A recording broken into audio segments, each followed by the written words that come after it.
لو عايز تعرف احسن وقت تستثمر فيه في العاصمه الاداريه اتفرج على الفيديو ده. بس قبل ما اقول لك على احسن وقت تستثمر فيه، خليني اقول لك ان في طفره بتحصل في القطاع العقاري في العاصمه الاداريه في مصر، وان في زيادات كبيره في اسعار العقارات في العاصمه في فتره قصيره، وان الاسعار في العاصمه في زياده مستمره.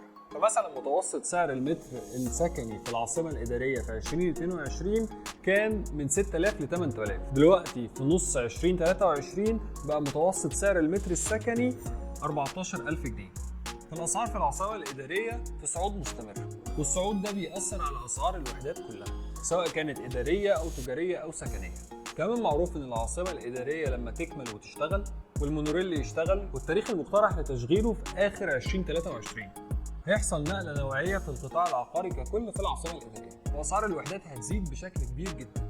يعني اسعار الوحدات دلوقتي هتبقى رخيصه جدا بالنسبه للسعر اللي هيكون، وكمان الاسعار هتفضل تزيد يوم بعد يوم لما المشاريع الاداريه والتجاريه تشتغل وتبدا تخدم الناس. وعشان كل اللي فات ده، احسن وقت للاستثمار في العاصمه هو دلوقتي، وكل ما تتاخر اكتر كل ما هتفوت فرصه انك تشتري العقار اللي بتحلم بيه في المكان اللي المستقبل هيبتدي منه عشان اتاخرت. ما تخليش دي قصتك وتبقى زي الناس اللي حضرت التجمع الخامس في الاول وفوتت الفرصه. كلمنا او سجل بياناتك النهارده وهنساعدك مجانا تلاقي عقارك في العاصمه الاداريه الجديده.